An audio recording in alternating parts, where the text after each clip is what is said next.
सर्वमंगलमांगल्यं सर्वकल्याणकारकं प्रधानं सर्वधर्माणां जैनं जयतु शासनं। पंच परमेष्टि भगवान की आचार्य श्री गुरुवर कुंद महाराज के आचार्य श्री गुरुवर विद्यासागर महाराज की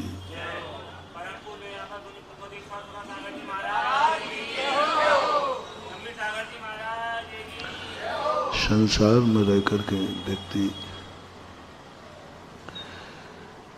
तो नियत के अधीन यदि चल रहा है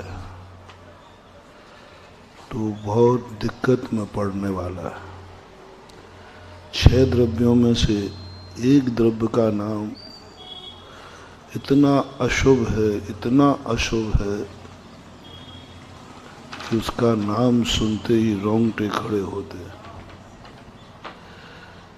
जिसका नाम है काल।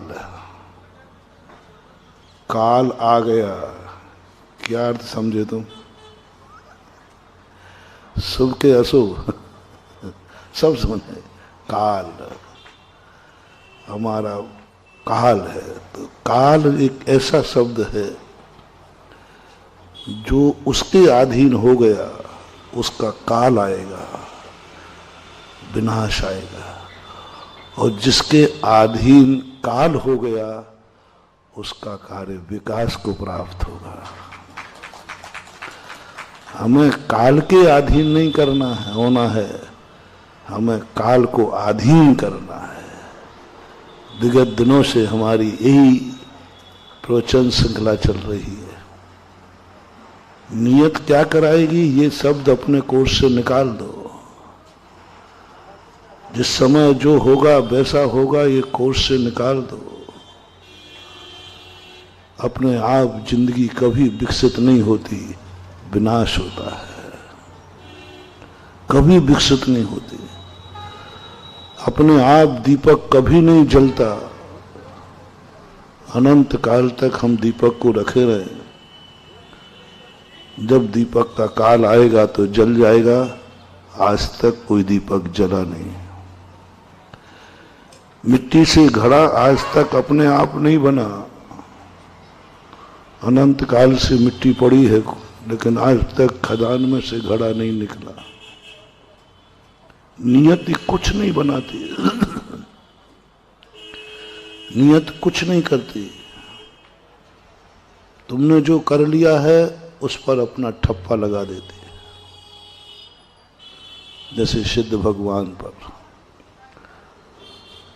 वो सिद्ध बन गए तो उसने उसका साथ दे दिया, और सिद्ध नहीं बनते तो ये काल बार बार बार बार हमारा नाश करता है। क्योंकि काल कभी भी किसी का अच्छा आता ही नहीं है। जो जो काल के अधीन रहेंगे उनका काल ही आएगा, विनाश ही होगा, यमराज ही आएगा। इसलिए अपन को काल के अधीन नहीं होना है। कर्म चेतना की बात जो हमने कल कही थी, अपन को कर्म चेतना, कर्म करो, कर्म करो, यही बात गीता में श्री कृष्ण अर्जुन से कहते हैं। जब वो नियतवाद का आलम्बन लेता है कि मैं करने वाला कौन हूं, तब श्री कृष्ण ने बहुत अच्छा संबोधन किया। यदि तेरी बुद्धि ऐसी हो गई है पार्थ, तो जा तू योगी बन करके ज्ञान योग में स्थित होकर वनवास में चला जा। छोड़ इस संसार को, भाग इस संसार से। वो स्थित प्रज्ञ कहलाते हैं, जो ज्ञान योग में चले जाते हैं, जो साक्षीभूत बन जाते हैं। मरना जीना कोई फर्क नहीं पड़ता। मरना जीने में भी कोई अंतर नहीं मानते, जन्म गया कोई बात नहीं, मर गया, मरना जीना भी कोई अंतर नहीं, सुख दुख भी कोई अंतर नहीं, आग में जल रहा है या नहीं जल रहा कोई मतलब ही नहीं उनको, जलो तो कोई फर्क नहीं पड़ता। ज्ञान योगी वो कहलाता है। जो बड़े बड़े ज्ञान योगी होते हैं ना, उनको कुछ भी होता रहे उनको कोई फर्क नहीं पड़ता।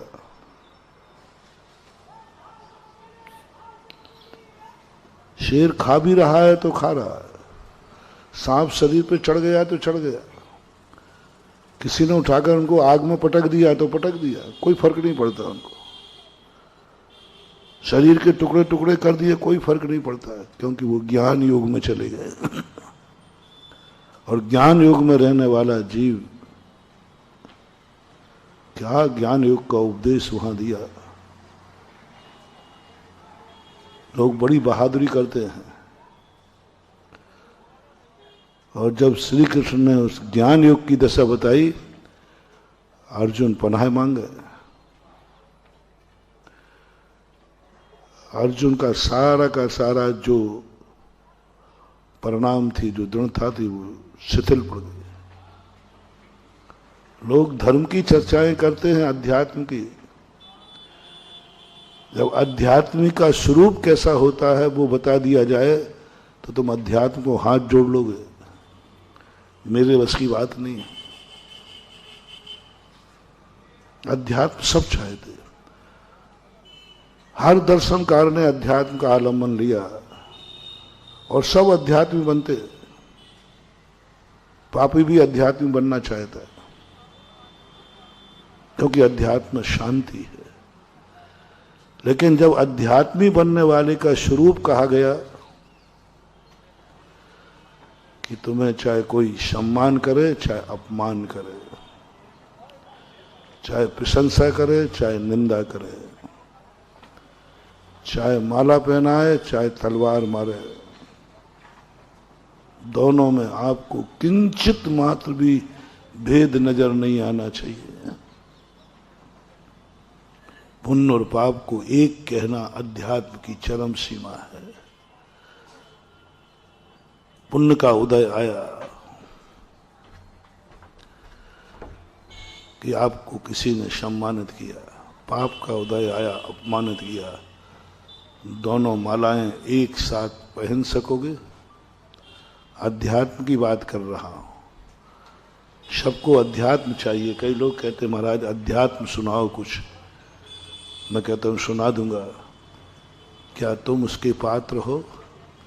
किसी ने तुम्हें फूलों की माला पहनाई और वो भी किसी राष्ट्रपति ने पहनाई, तो उसकी फोटो जड़वा के कहाँ टांगोगे? महाराज जी अब माला तो है, सम्मान हुआ, ठीक है, मैं उसको ऐतराज नहीं करूंगा, राष्ट्रपति ने पहनाई है। अब अध्यात्मिक परिस्थिति का है, किसी दुश्मन ने तुम्हें जूतों की माला पहनाई, वो तस्वीर कहाँ टांगोगे? नहीं, थोड़ा कुछ पूछने में कोई आपत्ति नहीं। देखो, यदि कैमरा होता तो कैमरा तोड़ देंगे। कैमरा यदि किसी ने उतार लिया हो तो अपन क्या करेंगे? ये भेद क्यों? वो राष्ट्रपति था, ये दुश्मन था। उसने फूलों की, इसने जूतों की माला पहनाई। क्या दोनों मालाओं में समता भाव रख सकोगे? क्या दोनों मालाओं में बिल्कुल शांत चित्त रह सकोगे? सब लोग अपनी अपनी पूछ लो।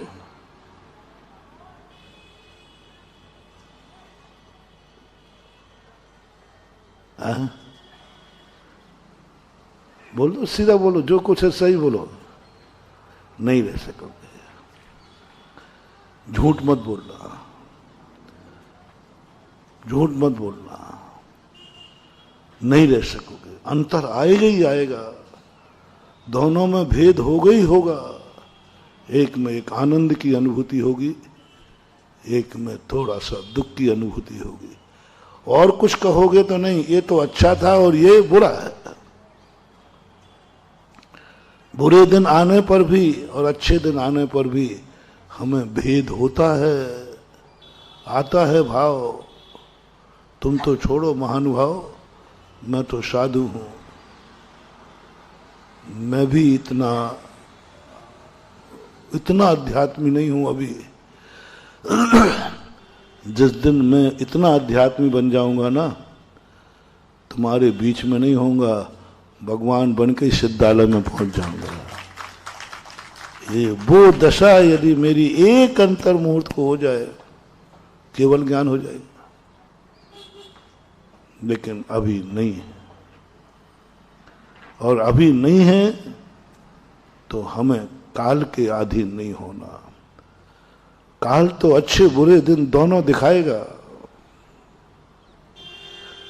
काल तो जन्म भी दिलाएगा और मरण भी कराएगा, सुख भी देगा, दुख भी देगा।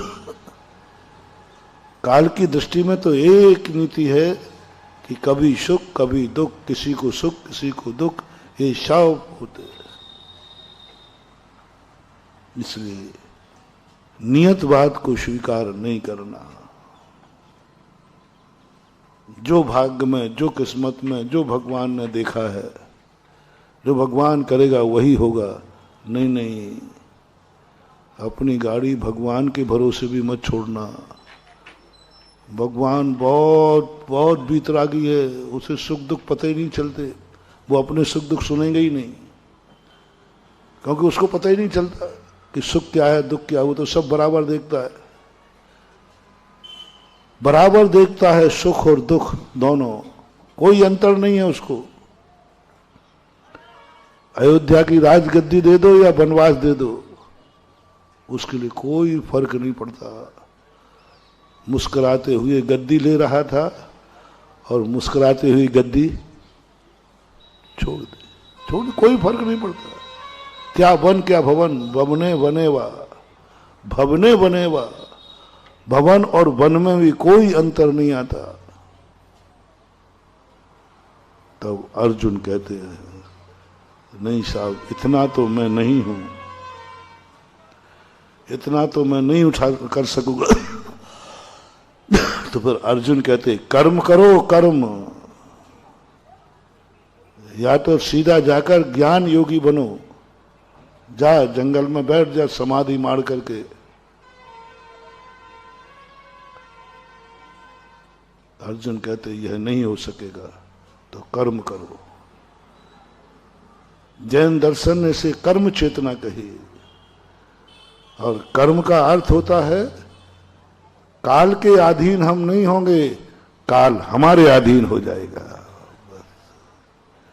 हम नियत के अधीन नहीं होंगे, नियत हमारे अधीन हो जाएगी। और जैसे काल तुम्हारे अधीन हुआ, वो काल तुम्हारे नाम से जाना जाएगा, तुम काल के नाम से नहीं। काल तुम्हारे नाम से जाना जाए, बस इतना सा करना है, तुम काल के नाम से नहीं। तुम्हारे नाम से दुनिया जाने आज क्या है।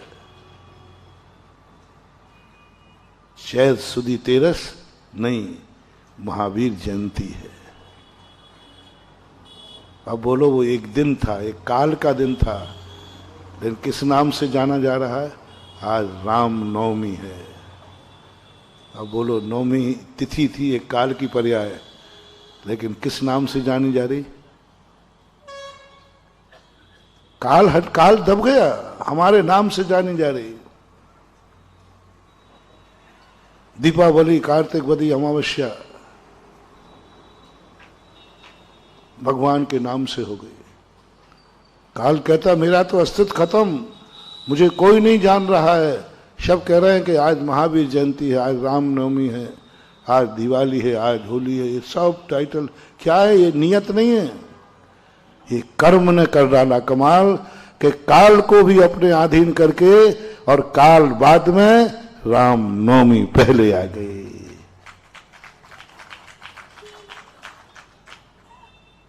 दीपावली अमावस्या के नाम से जानी जाती है कि अमावस्या दिवाली के नाम से जानी जाती है? दिवाली के नाम से अमावस्या। अमावस्या तो साल भर पड़ती है, महीने में एक बार आती है। लेकिन वो अमावस्या दिवाली के नाम से जाने लगी। काल को बस में कर लिया हमने। हम जिस समय जो कार्य करेंगे उस समय वो काल मेरे नाम से जाना जाएगा, मेरे नाम से जाना जाए। बस एक अपन को नियत बनाना है, ये वर्ष मेरे नाम से जाना जाएगा।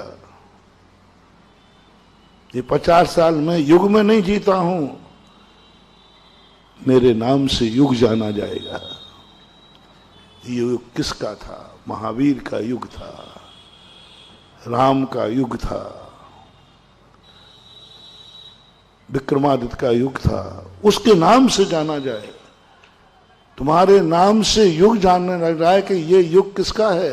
युग तो काल है, एक तो घड़ी है, एक तो पर्णमन है, वर्ष तो वर्ष है। लेकिन नहीं, कुछ महान आत्माएं 100 साल जीती हैं तो कहा जाता है ये युग उनका था। युग में वो नहीं थे, युग में वो नहीं थे। उनके नाम से युग पहचाना जा रहा है। युग को कोई नहीं जानता था, लेकिन एक व्यक्ति ने ऐसा कुछ किया कि बोले ये तो महावीर का युग था, ये राम का युग था, ये ऋषभदेव का युग था, फलाने राजा का युग था। युग माना जाए। ऐसा कुछ करो कि तुम्हारा सारा का सारा ग्रुप तुम्हारे नाम से जाना जाए। सरकार किसी नाम से नहीं जानी जाती, लेकिन गजब कुछ लोग कहने लग जाते हैं किसका राज चला रहा है? मोदी सरकार का। अरे मोदी सरकार कब से हो गया? क्या गजब, मोदी सरकार कब से हो गया? मोदी तो एक प्रधानमंत्री है। कौन सी पार्टी की राज कर रही है अभी? नहीं, मोदी। अभी सब नाम मोदी का पार्टी का नाम खत्म हो गया, बीजेपी खत्म। लोग बीजेपी को वोट नहीं दे रहे, लोग कह रहे हमने तो मोदी को वोट दिया। अरे मेरी पार्टी तो बीजेपी है। बोले महाराज जी अब छोड़ो बात है। क्या बात है? कितने लोगों ने बीजेपी को वोट दिया और कितने लोगों ने मोदी को वोट दिया? बोलो, बीजेपी के नाम से जीती है कि मोदी के नाम से जीती है? बस यही तो सुनना चाहता हूं। मोदी सरकार हो गई, सरकार कभी मोदी होती ही नहीं। अरे बीजेपी कहो तो फिर भी एक ग्रुप तो है, एक तो एक व्यक्ति ने कमांड कर लिया, एक व्यक्ति सरकार की पर्यायवाची बन गया, मोदी सरकार। कभी जाना जाता था इंदिरा गांधी की सरकार। इसका अर्थ है ये पार्टियां हारती जीतती क्यों हैं? ये पार्टियां बदलती क्यों हैं? कभी किसी कभी पार्टी नहीं बदलती है। जो उसका नेता होता है उसका व्यक्तित्व बदल जाता है तो लोग हार जाते हैं। 35 साल तक कांग्रेस ने राज्य किया, क्यों बदलना पड़ा कांग्रेस? क्या कांग्रेस भारतीय पार्टी नहीं है? कांग्रेस में विदेशी पार्टी है कि भारतीय पार्टी? कांग्रेस कोई भी भारत की पार्टी उसको टिकट ही नहीं मिलेगा। भारत की पार्टी है, भारत ने जन्म लिया, तो फिर क्यों हार गई? बीजेपी भारत की पार्टी है, भारतीय जनता पार्टी, फिर क्यों कहीं हार गई, कहीं जीत गई? और क्यों जीत गई? क्या कांग्रेस और बीजेपी के सिद्धांत बदल गए? नहीं, कुछ नहीं बदला। क्या बदल गया जो हार गई? क्या बदल गया जो जीत गई? नेता बदल गया तो हार गई, नेता बदल गया तो जीत गई, बात खत्म हो गया। व्यक्ति नेता को देखता है, इस पार्टी का नेता कौन है, बस इतनी सी बात। नेता कौन है? पार्टी तो बहुत पुरानी है, सबसे पुरानी पार्टी, सबसे पुरानी पार्टी कांग्रेस पार्टी है। जो मुझे मालूम है, आगे पीछे मुझे ज्यादा नहीं। कांग्रेस पार्टी, महात्मा गांधी, उस समय कोई दूसरी पार्टी थी ही नहीं जब कांग्रेस की स्थापना की, फिर भी हार क्यों रही है? नेतृत्व के कारण। नेता नहीं है। ऐसा नेता बैठ जाए कि पार्टी का नाम गौड़ हो जाए और नेता के नाम से पार्टी जानी जाने लगे, वो जीत जाएगा। क्योंकि व्यक्ति वोट व्यक्तित्व को देख कर देते हैं, व्यक्ति को देख के नहीं, पार्टी को देख के नहीं। व्यक्तित्व क्या है, इसका नेतृत्व क्या है, नेतृत्व क्या है। परिवार भी ऐसे ही चलते हैं। ये परिवार किसी व्यक्ति के नाम से जाना जाए, ये किसका परिवार है? अरे परिवार है तो एक का कैसे हो सकता है? नहीं, एक व्यक्ति परिवार में इतना अच्छा है कि उसी नाम से उसका परिवार जाना जाता है, ये फलाने का परिवार है। क्यों? उसने एक ऐसा व्यक्तित्व स्टेटस से अपना तैयार किया। धर्म होते हैं, कौन जानता है धर्म को? कहाँ है धर्म? कहाँ मिलता है धर्म? तीर्थंकर के नाम से धर्म जाना जाता है। धर्म पुराना है, लेकिन धर्म का नाम गौड़ हो गया, महावीर का नाम जुड़ गया। कौन सा धर्म? महावीर का धर्म। कौन सा जैन धर्म? ऋषभदेव का जैन धर्म। तो ये जो व्यक्तित्व, ये जो हमारे लिए इन नामों से जो हमें शिक्षा मिलती है, सार्वजनिक सत्ता पर पूरी दुनिया पर एक नाम का हुकूमत कैसे टाइटल हो गया? सारी दुनिया के लिए वो पार्टी है, एक नाम के प्रसिद्ध हो गई। परिवार 100 लोगों के नाम का परिवार है और एक नाम से जा रहा है, इसका परिवार है, इसका परिवार है। उसमें 100 लोग हैं, दूसरा भाई भी है, उसके नाम से परिवार नहीं जाना जा रहा। बेटा भी है, उसके नाम से परिवार नहीं जाना जा रहा है। उसका जो मुखिया है उसके नाम से जाना जा रहा है कि इसका परिवार है। पूरे परिवार को एक व्यक्ति ने कमांड कर लिया। ये तो मात्र उदाहरण दे रहा हूं महानुभाव। बस अपन को उस नियत से ऊपर उठ करके, ये काल सबके लिए है, सबके लिए काल है, काल पर सबका अधिकार है। हमें कुछ ऐसा करना है कि यह काल, यह समय, यह दिन हमारे नाम से जाना जाए। काल तो दुनिया ही का था, पार्टी तो सबकी ही थी और आज भी सबकी ही है। कानून में सबकी है, सभी लोग अपना मानते हैं, लेकिन दुनिया में चर्चा किसकी है? मोदी सरकार, फलाने राजा का राज, राम का राज, राम की सरकार, महावीर की सरकार। ये सब क्या है?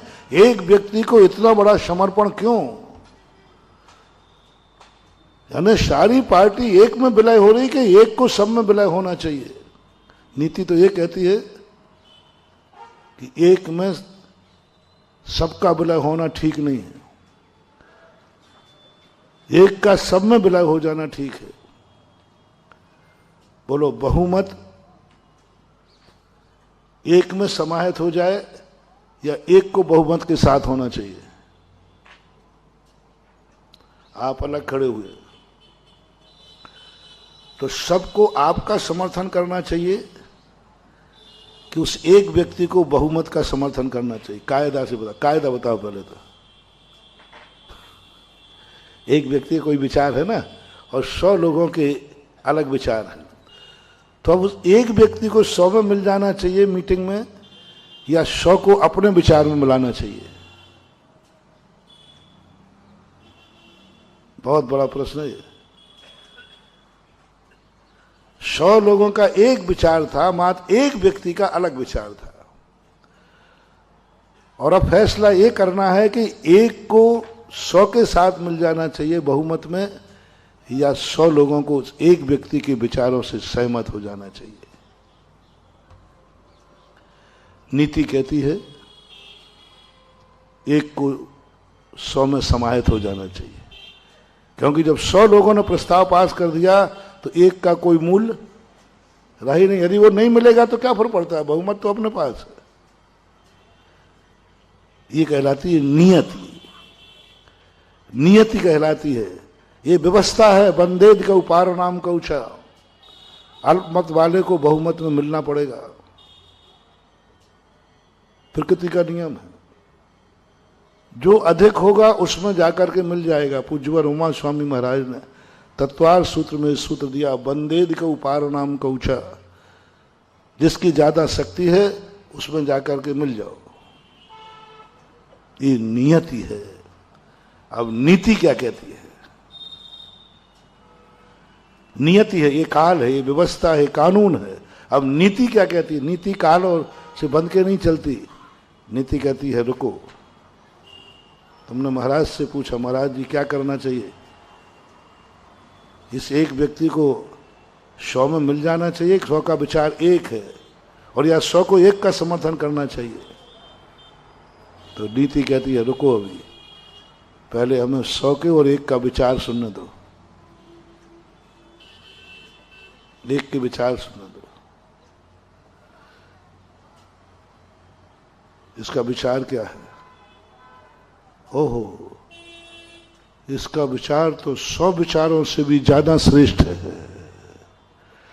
100 लोगों के दिमाग में ही नहीं आई ये बात, समझ में ही नहीं आई बात। तो 100 लोगों का विचार कुछ नहीं है, जो एक व्यक्ति का विचार है। सब 100 में आ, 100 लोग सारे एक में मिल जाओ, बेड़ा पार हो जाएगा। हाँ, ऐसे लोग एक में मिल जाओ, क्योंकि वो एक ही इतना पावरफुल विचार है कि 100 के विचारों के कुछ भी नहीं लगते। हजारों तारागणों के प्रकाश की अपेक्षा एक चंद्रमा का प्रकाश काफी है। एकाश चंद्रा तमोहंती। बोलो तुम्हें हजारों तारागण चाहिए या एक चंद्रमा चाहिए? हजारों तारागण छोड़ोगे और चंद्रमा अकेला है, और तारागण हजारों है। तुम्हारा समर्थन किसकी तरफ है? चंद्रमा कितना है? एक। तारागण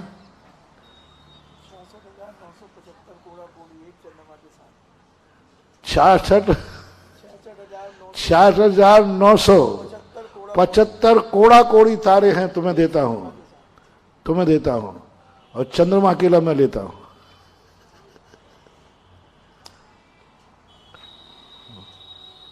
बोलो, बहुमत का साथ के एक का साथ? धाकड़ दें, क्या बात है। कैसी नीति ने, देखो कितना बड़ा। अभी अपन नियत क्या कह रहे थे? नहीं साहब, बहुमत का तो पक्ष होना ही चाहिए, बहुमत के साथ तो होना ही चाहिए। संत कहते अभी नहीं कहूंगा, मैं भेड़िया धसार नहीं हूं कि भीड़ को देख के दौड़ जाऊं। भीड़ को देख के दौड़, रुको पहले। 100 मूर्खों की अपेक्षा एक ज्ञानी मित्र ज्यादा श्रेष्ठ है।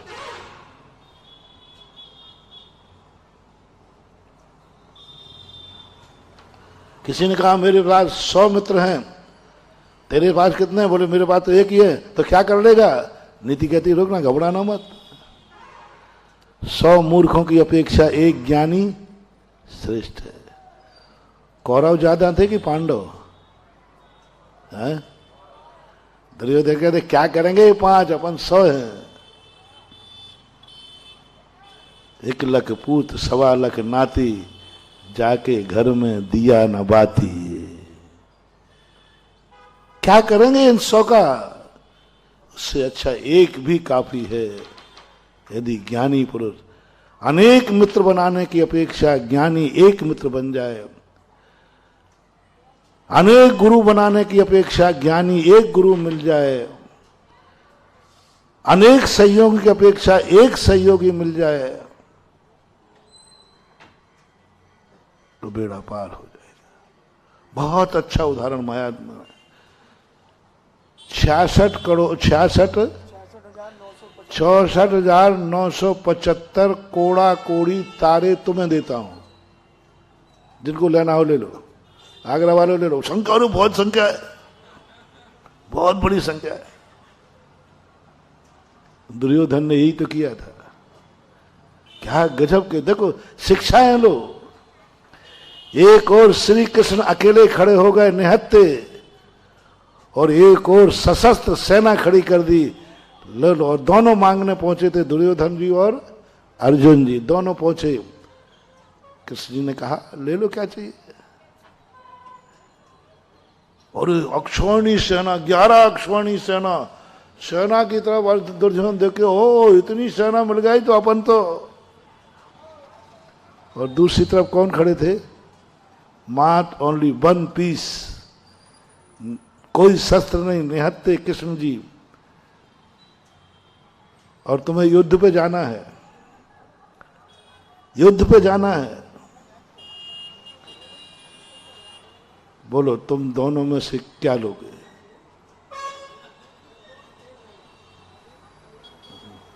तुम कहो महाराज वो 11 अक्षौणी सेना दे दो। दुर्योधन ने यही किया। उसने संख्या देखी, संख्या का रूप देखा, सशस्त्र संख्या, श्री कृष्ण की सेना अजय सेना थी, मांग लिया।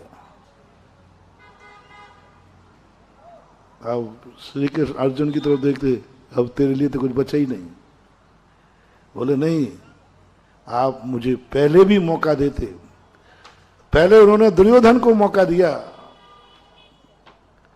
दुर्योधन ने 11 अक्षौहिणी सेना मांग ली, ले जाओ। अब अर्जुन को क्या बता, अब जो बचा वही मिलेगा और क्या। अर्जुन कहते नहीं मधुसूदन, अब तू मजबूरी में, अब कुछ बचा ही नहीं इसलिए तू मुझे मांग रहा है। बोले नहीं, यदि ये मौका आपने मुझे पहले दिया होता तब भी मैं आपको ही मांगता, सेना को नहीं। तब भी मैं आपको ही मांगता। मेरे लिए करेगा क्या युद्ध में? मैं निहत्ता हूं, मैं शस्त्र उठाऊंगा नहीं, मैं किसी से लड़ूंगा नहीं, किसी को मारूंगा पीटूंगा नहीं, मुझे करेगा क्या युद्ध में? तो लड़ने वाला योद्धा चाहिए। बोले नहीं, मुझे सेना नहीं चाहिए, मुझे आप चाहिए। एक तरफ 11 अक्षौहिणी सेना और एक तरफ निहत्ते श्री कृष्ण।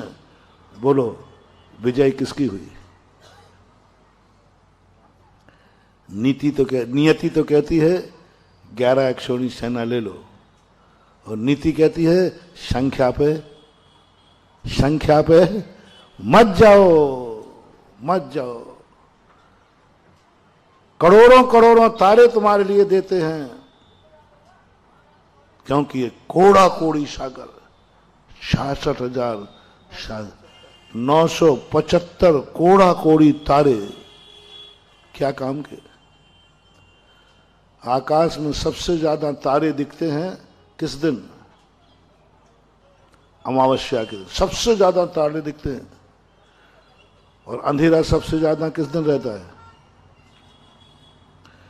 इतने तारे सबसे ज्यादा, कभी आकाश को देखना, अमावस्या को पूरा भरा रहता है खचाखच तिल के समान।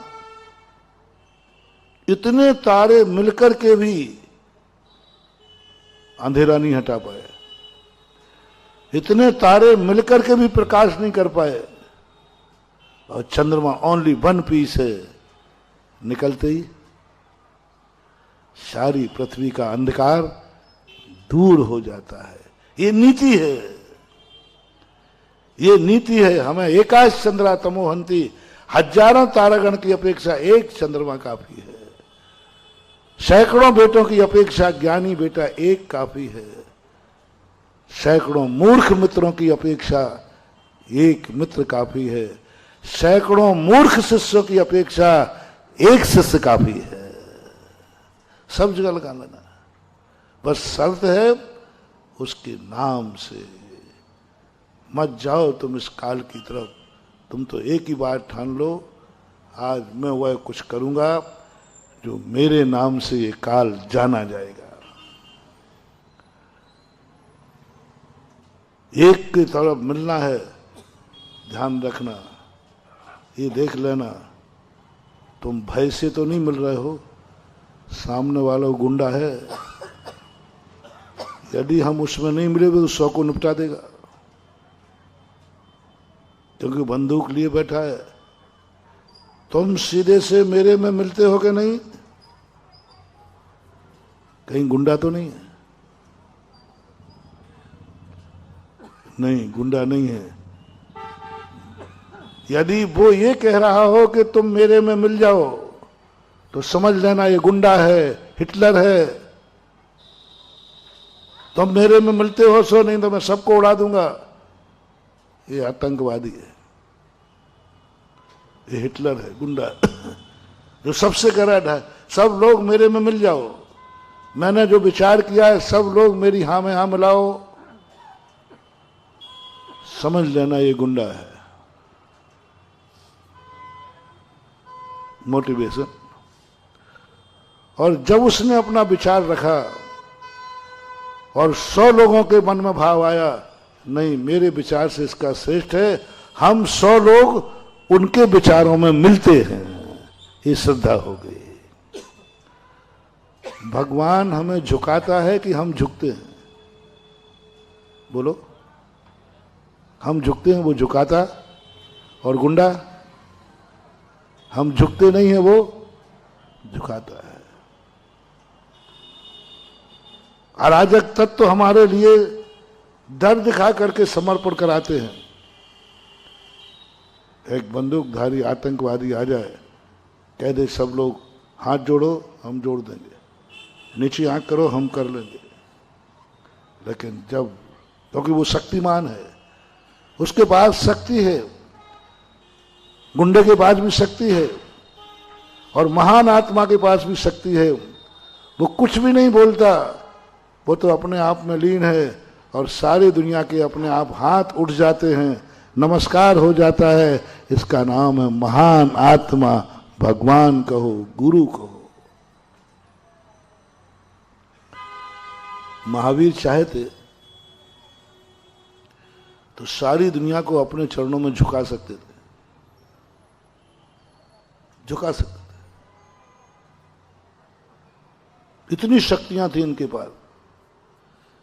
लोगों ने कहा कि साहब आपको क्यों नहीं झुका रहे हो, इतने मिथ्या लोग हैं, इतने सब कुछ हैं। बोले नहीं, झुकाने वाला भगवान नहीं होता, वो तो गुंडा होता है।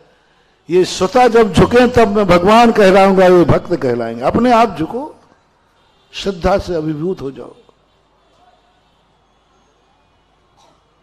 काल को तुम्हें झुकाना नहीं है, तुम तो ऐसा कर्म करो कि काल तुम्हारे नाम से जाना जाए, जैसे लोग जानेंगे। अभी ये कौन सा काल चल रहा है यहाँ पे छिपी टोला में? इस समय कौन सा काल है? 8 बजे से 10 बजे के बीच में कौन सा काल चल रहा है? प्रवचन का काल। तो काल था सो हम प्रवचन कर रहे हैं, कि प्रवचन हो रहा है सो काल पे आरोप आया? काल था तो काल तो उसके पहले भी था। हम प्रवचन कर रहे हैं तो इस समय सारा छिपड़ो, भैया इस समय का काल तो कोई ने पूछा, भाई इस समय? नहीं साहब, वो समय तो मेरे प्रवचन का समय है, प्रवचन का समय है।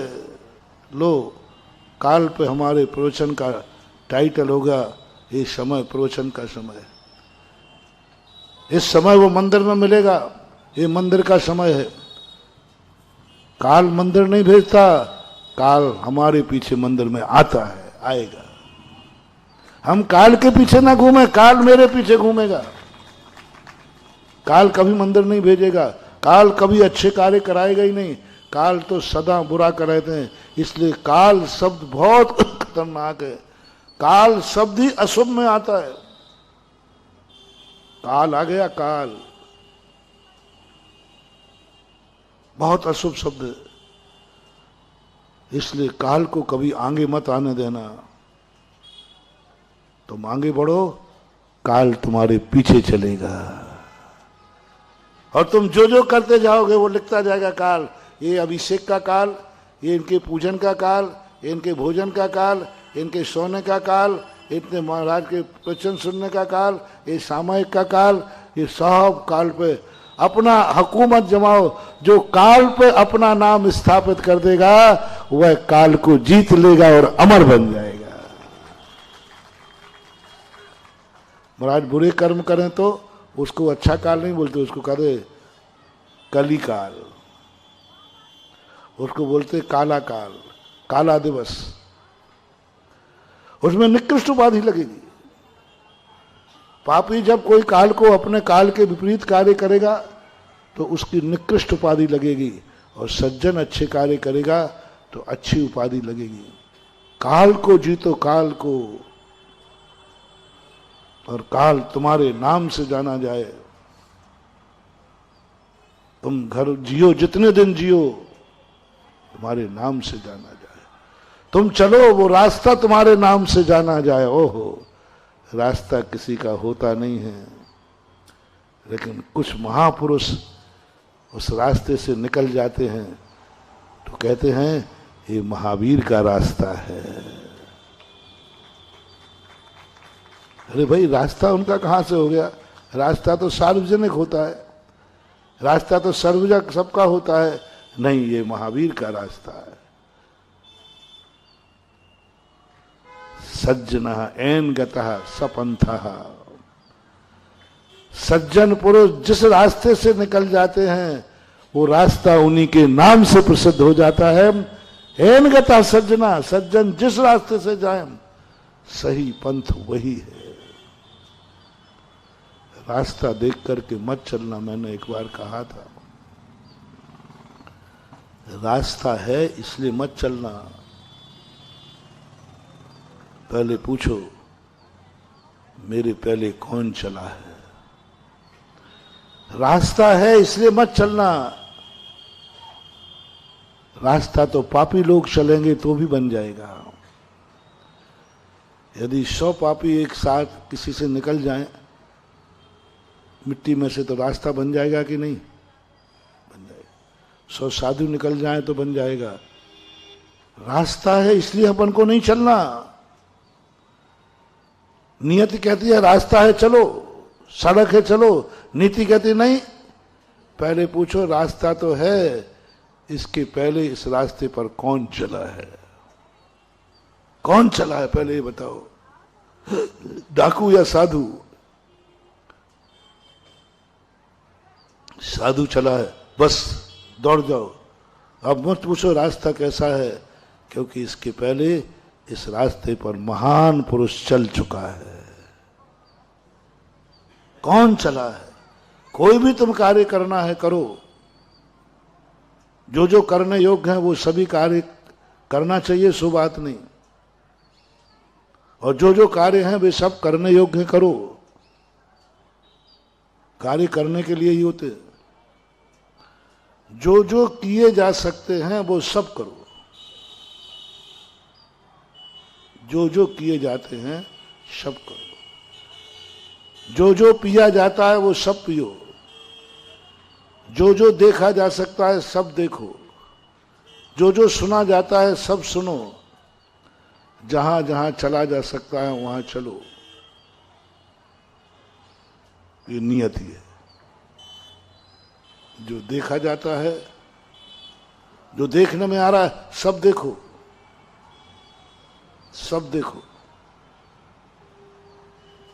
ये नियति है। क्योंकि ज्ञेय ज्ञायक संबंध है, उसमें दिखाने की सकता है, हमें देखने की सकता है। आंख देखेगी सब देखेगी, जो दिखेगा वो देखेगी। ये नियति है।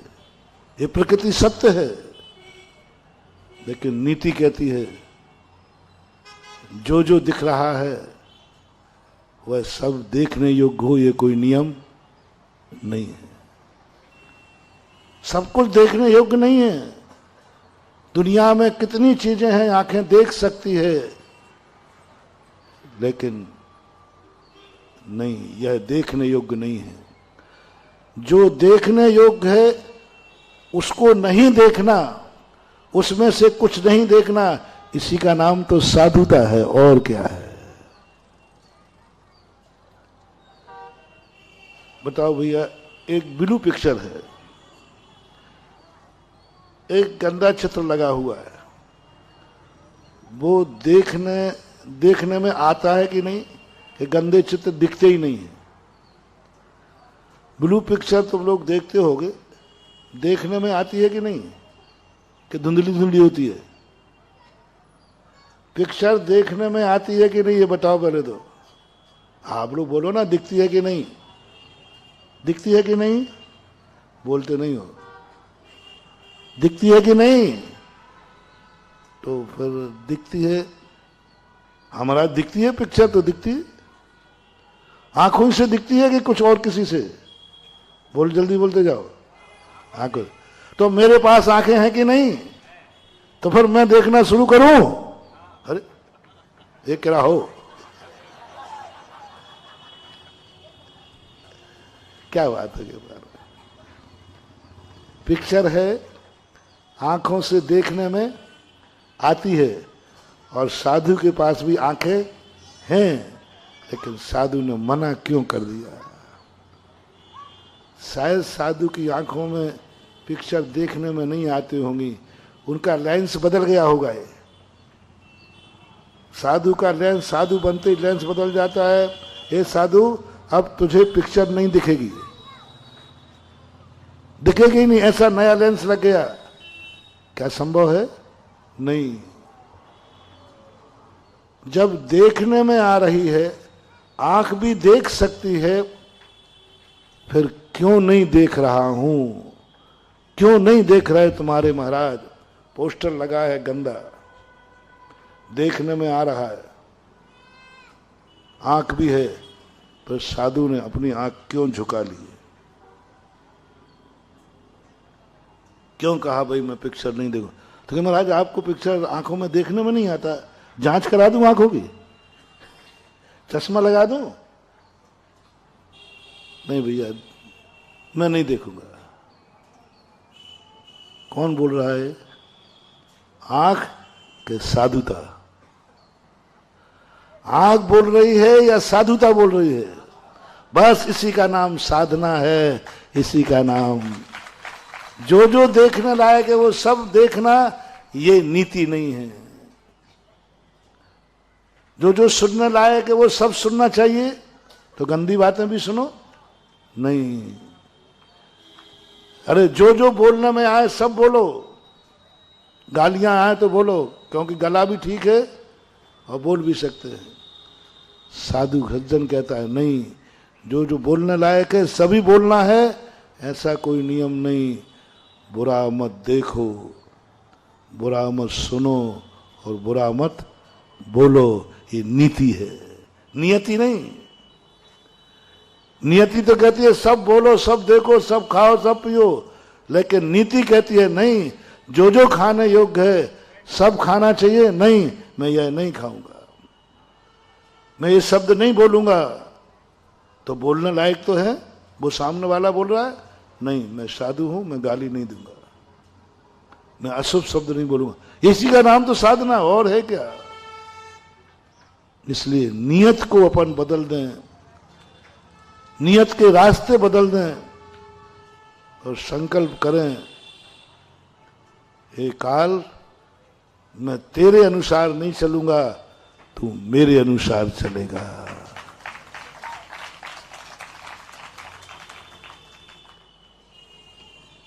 कर्म कहता है सो जा।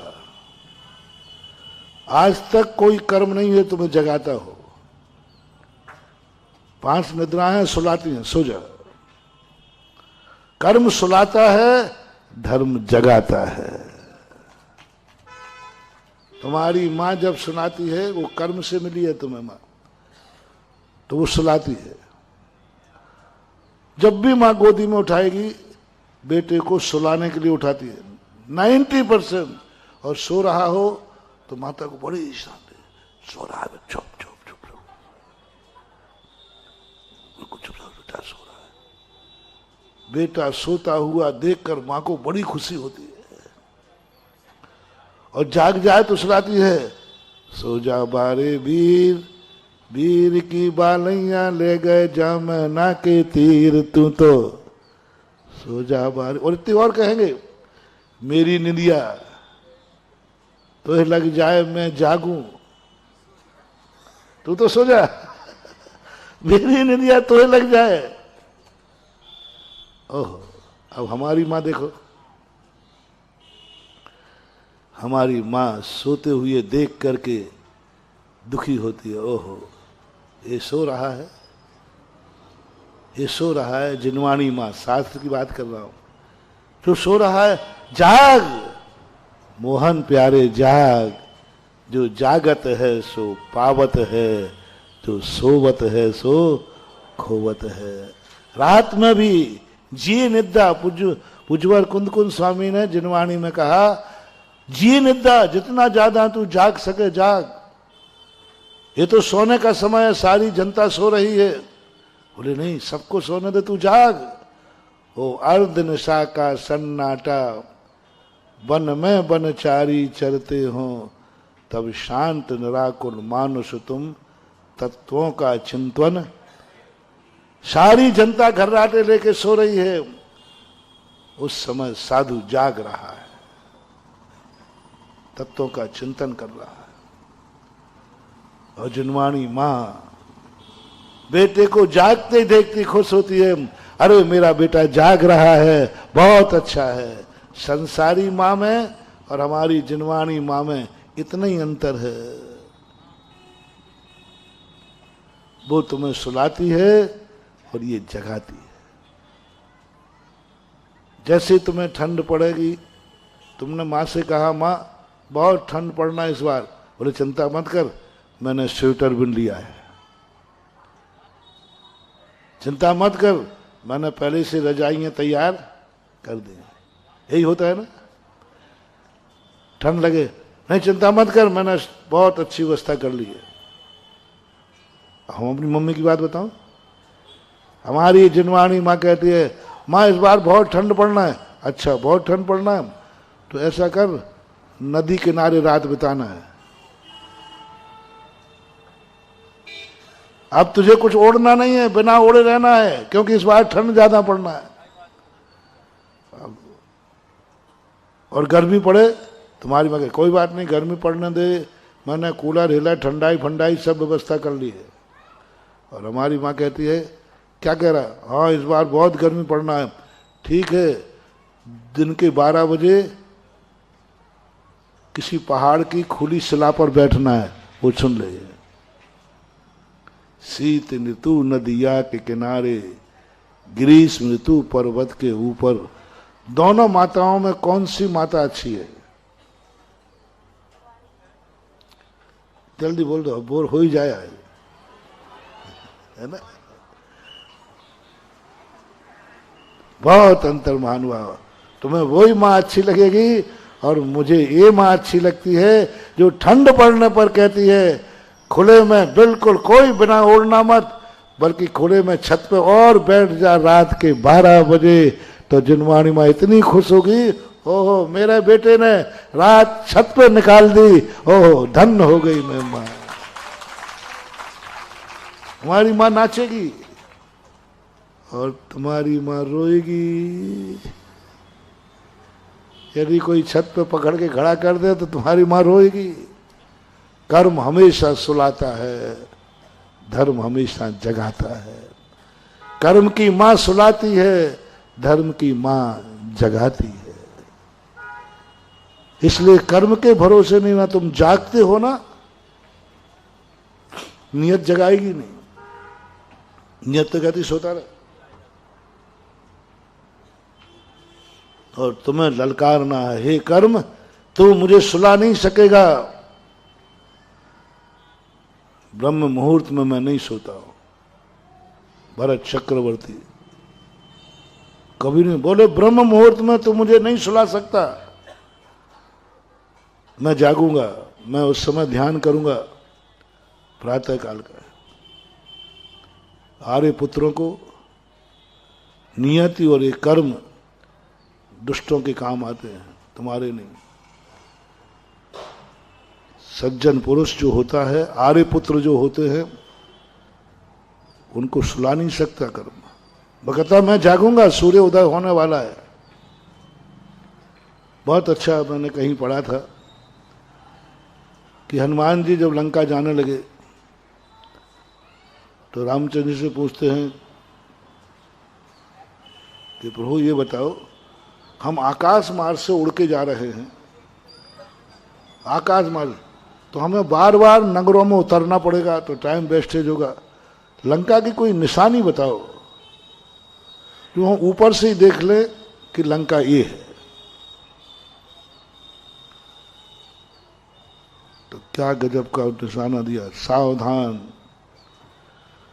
बोले सूर्य उदय के बाद ब्रह्म मुहूर्त में जहां के लोग सोते हुए पाए जाएं, समझ लेना वही लंका है।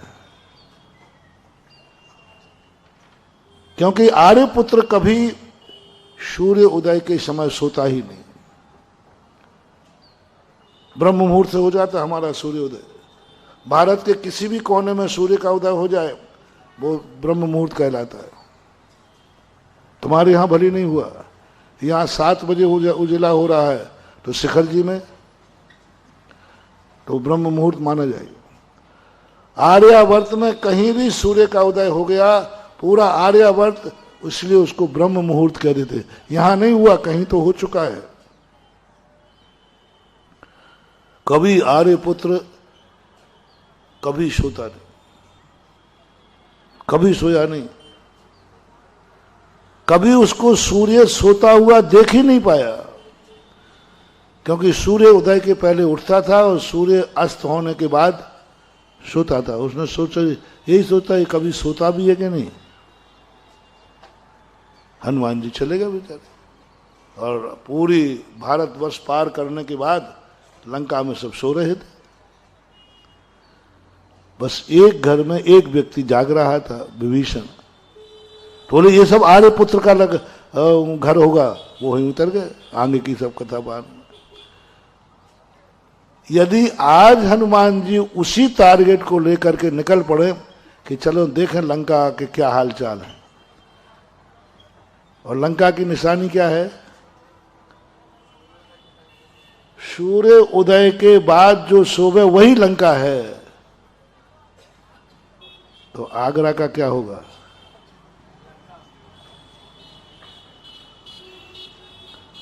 बोलो, आगरा का क्या होगा। सब समझ के सो रहा है तो यही लंका है, बस यही लंका है। और रावण का घर कौन है। अब लंका इतनी बड़ी है तो रावण का पता तो करना पड़ेगा। तो रावण का पता बता देता हूं। लंका बता दी ना हमने। लंका कौन है, जहां के लोग सूर्य उदय के बाद भी सोते हों, उसी का नाम लंका है। ये रामचंद्र ने बताई थी हनुमान जी के। अब रावण का घर कौन सा है महाराज, उसमें वही बता देता। जहां के घर के लोग मंदिर में अभिषेक चल रहा हो, गुरु महाराज का प्रवचन चल रहा हो, और फिर भी पट्टा सो रहा हो, समझ लेना वही रावण का घर है।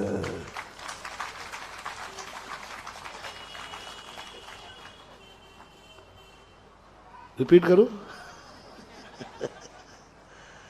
भगवान का तो क्या हो रहा है, अभिषेक पूजन हो रहा है, और महाराज के प्रवचन भी चालू हो गए, और महाराज आहारचर्या को भी उसके बावजूद भी पट्टा सो रहा है। वही रावण है और वही रावण का घर है।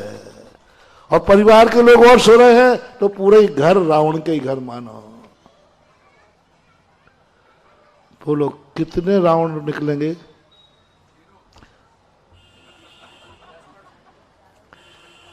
छिपी टोला में कितने निकल आएंगे देखो।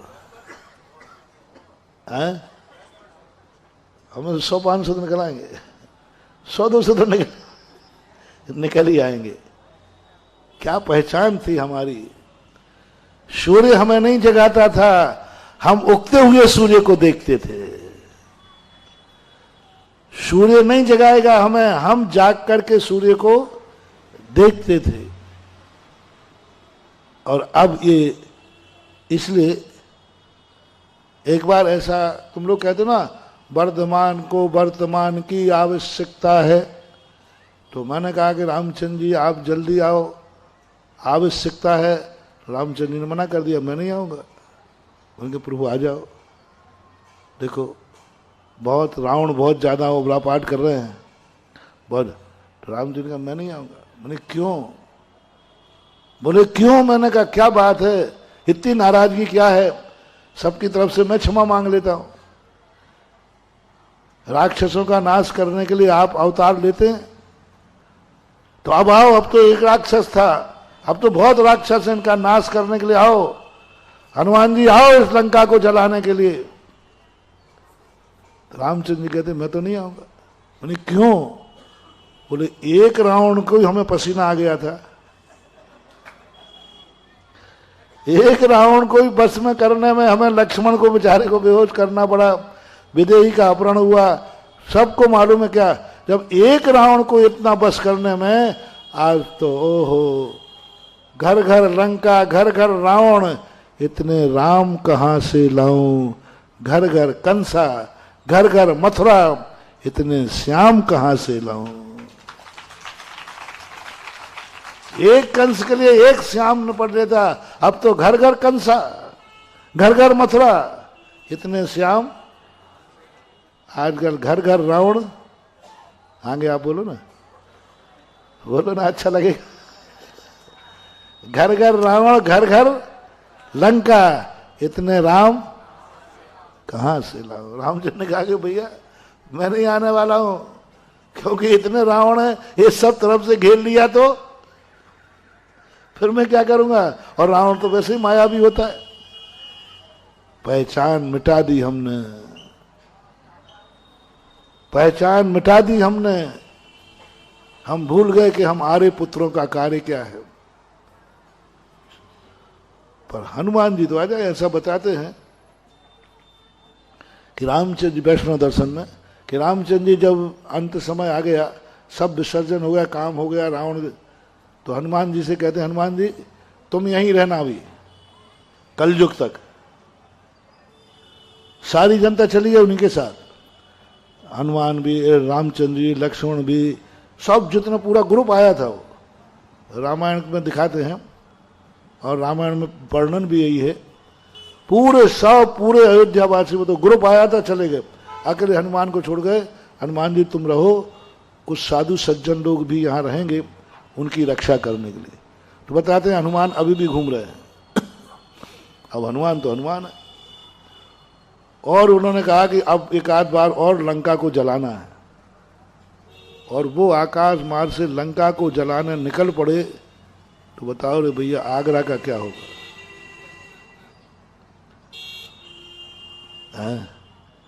बचाओ रे जलने से आगरा। और वो दुष्ट नहीं जलाए। अरे दुष्ट यदि किसी मकान में आग लगा जाए तो बात अलग है, लेकिन ऐसी भूल हो जाए कि तुम्हारा भगवान ही तुम्हारे घर में आग लगा जाए, इससे बड़ा दुर्भाग्य क्या होगा? और बाद में पता चले अरे भगवान हनुमान जी क्या किया, अरे मुझे क्या पता, तू था, मैं तो समझा कि ये तो रावण का घर है, क्योंकि ये तो सुबह से सो रहा है। हनुमान जी की पछताना पड़े, ओ गलती हो गई, मैंने अपने भक्त का घर जला डाला। दुश्मन के हाथ से जल जाना तो कोई बड़ी बात नहीं, लेकिन भगवान ही हमें जला दे हुए भूल से, ऐसी गलती मत करना, ऐसी पहचान मत बनाना। वो पहचान इतनी सशक्त हो कि आज भी कह सके ये आर्य खंड है, क्योंकि यहां सब सूर्य उदय के पहले उठ जाते हैं। नियति है, ये नीति है। जागो, काल में नहीं, काल पे तुम्हारा काल हो, कर लो नियम। मैं सुबह उठ करके सामायिक करूंगा, सारा जगत जब पूछेगा इस समय उनके सामायिक का काल चल रहा है। कौन सा काल? वाह, जीत लिया हमने काल को। काल तो था 4 बज रहे हैं, 4 सब जगह बज रहे, सारे भारत में बज रहे, लेकिन जैसे ही तुम महाराज के पास आए, नहीं भैया इस समय महाराज के सामायिक का काल, हमने काल को जीत लिया। काल पर मेरा टाइटल लग गया, मैंने जो किया उस नाम से काल जाना जाएगा, मैं काल के नाम से नहीं जाना जाऊंगा। ये मेरे अभिषेक का समय है, मेरे अभिषेक का समय है, बात खत्म हो गई। कई लोगों को जब कोई फोन लगाते हैं ना सुबह सुबह शौच के समय पे, कई लोग कोई काम होता है तो महाराज वो तो उठा ही नहीं रहा है। ओहो, मैं कहता वो उठाएगा नहीं क्योंकि वो मेरा भक्त है, इस समय उसके अभिषेक का काल है। क्या बात हो गई। गुरु अंतर्यामी, गुरु सर्वज्ञ हो गए, जो भक्त का समय बता देता है। इस समय भक्त कहां मिलेगा। माँ और गुरु में यही अंतर, ये दो पहचानें देख लो माँ की। माँ विदेश में है बेटा, माँ यहां है। माँ से पूछना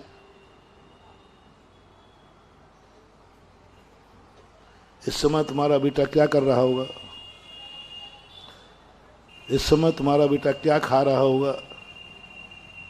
माँ तुरंत बता देगी, तुरंत बता देगी मेरा बेटा ही आज उसकी थाली में यह होगा, यह खा रहा होगा।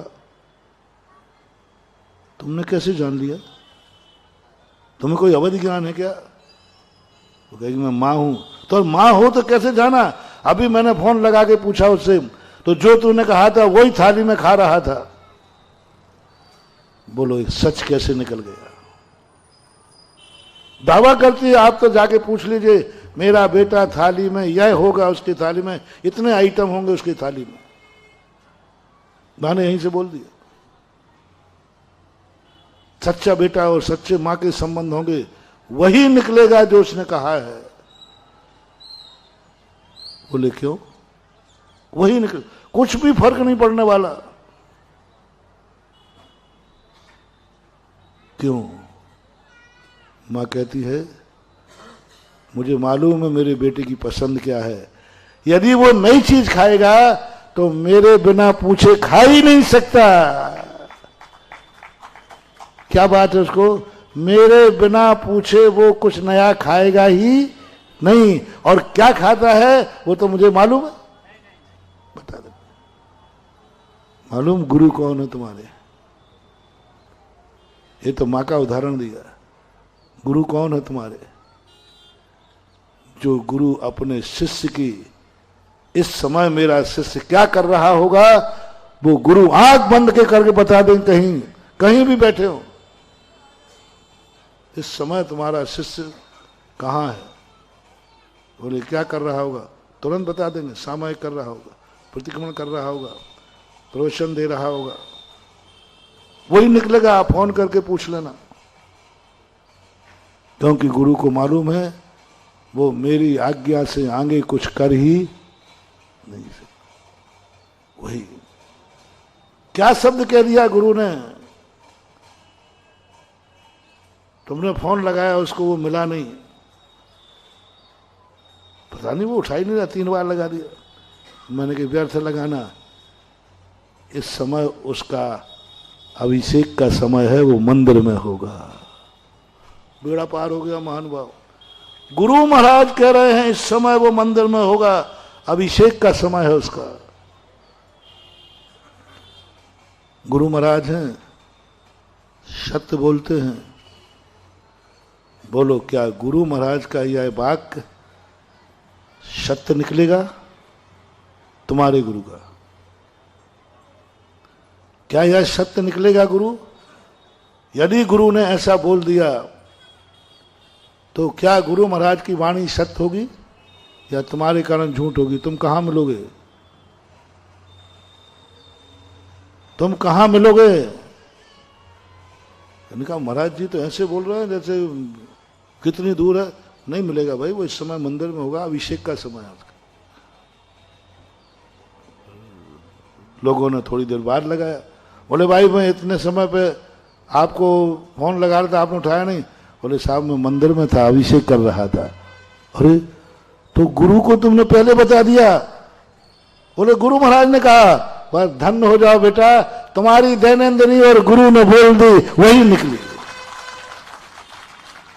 क्या तुम ऐसा समय बांध सकते हो सारा जगत जब भी तुम्हें संपर्क करे, लोग कहें नहीं, उसका इस समय अभिषेक का समय है, इस समय मंदिर का समय है, मत जाओ छिपी टोला में, कोई नहीं मिलेगा, क्योंकि छिपी टोला का इस समय प्रवचन का समय है। किसका समय है? क्या ये सही निकल जाएगा हमारा? इसलिए मैं बोलूंगा नहीं, चिंता मत करना, मैं नहीं बोलूंगा, मैं उसी का बोलूंगा जिसमें मैंने बोला, तो वो वहां मिलेगा ही मिलेगा। ये है हमारे जीवन के, हमारे नाम से अभिषेक का समय, सामयिक का समय। बनारसी दास, एक सेकंड कोई बात व्यापार में गया नहीं मिलेगा, इस समय उनकी दुकान बंद करने का समय है, आप नहीं खुलवा सकते। करोड़ों का व्यापार लेके एक आया, और बनारसी दास जी जोहरी थे, और उठ के खड़े हो गए, तिजोरी में ताला लगा दिया। करोड़ों का रत्नों का व्यापार लेके आया, अभी दुकान बंद नहीं की थी, बस उठ के खड़े हो गए थे ताला लगा के तिजोरी का। उसने बहुत कहा, सेठ जी देखो हम बहुत व्यापार है। उन्होंने कहा नहीं, मेरे दुकान के बंद करने का समय चालू हो गया, बंद करने का समय फिक्स कर दिया, अब नहीं होगा, तुम्हें जहां जाना है वहां जाइए। देखो साहब, अभी आप दुकान से बाहर नहीं रहे, 5 मिनट का काम है, आप रत्न रख लीजिए और सौदा बना देने का। कुछ नहीं, मैं काल के भरोसे नहीं हूं, काल मेरे भरोसे होगा। मेरे दुकान बंद करने का समय है, तो संसार का कितना भी लोभ आके दे दे, मेरे इस समय को नहीं जान सकता। और सारे जगत को मालूम था बनारसी दास की दुकान इतने मिनट पर, इतने सेकंड पर, इतने बजे बंद होती है, उसमें सेकंड का हेर फेर नहीं होगा। ये है दैनिक चर्या। ऐसी दैनंदिनी बनाओ कि काल हर घंटे पर तुम्हारा टाइटल हो तुम्हारे लिए, और सारा जगत जानता हो।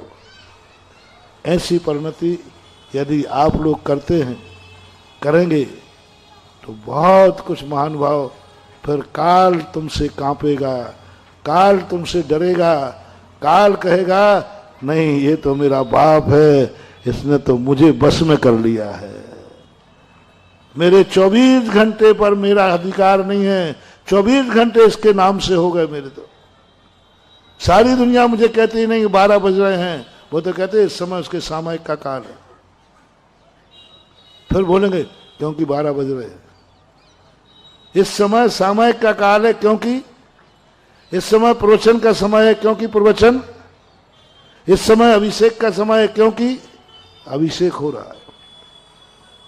ये जो बदलने की अपने पास कला विगत 3-4 दिन से मैं कह रहा हूं, तो आप लोगों को इस प्रकार से अपने जीवन को एक ऐसा व्यवस्थित बनाओ।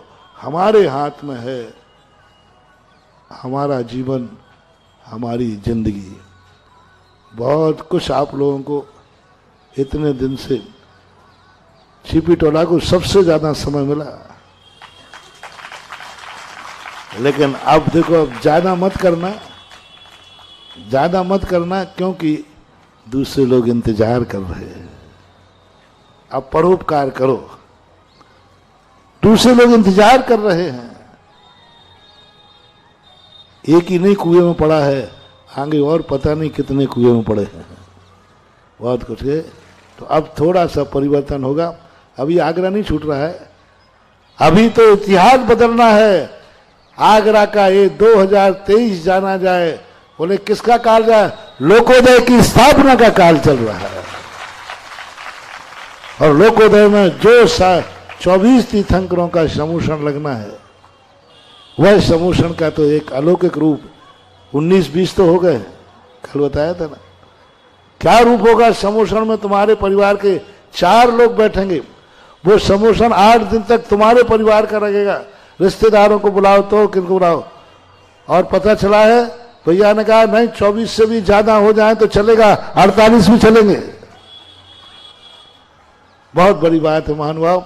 और लोकोदय की स्थापना का जो, लोकोदय किसका है? लोकोदय किसका है? मेरा है। तो मैं तुम्हारे लोकोदय में जाऊं कि नहीं? तुम्हारे साथ चलूं कि अकेला जाऊं? बस ठीक है, कहलवा ली, 3 बार कहलवा ली मैंने, 3 तक। ऐसा एक भी घर नहीं बचे जिस घर से कोई इंद्राणी स्थापना के समय उस भूमि पर 24 भगवान को अर्घ चढ़ाना एक जीवन के लिए बहुत मंगलदायी है। इतने कह के विराम करता हूं। आगे के कार्यक्रम मनोज जी बताएं।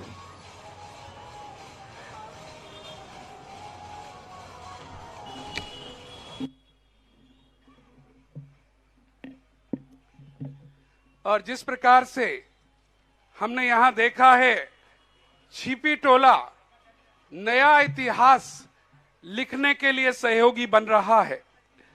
और कल जो घोषणा हुई है उसी घोषणा में एक भव्य विधान जो शीघ्र तारीख कल दी जाएगी, उसकी प्रारंभ होगा संभावित 30 या 3 जो भी आएगी, प्रतिष्ठाचार्य जी और महाराज जी जो भी संकेत देंगे। लेकिन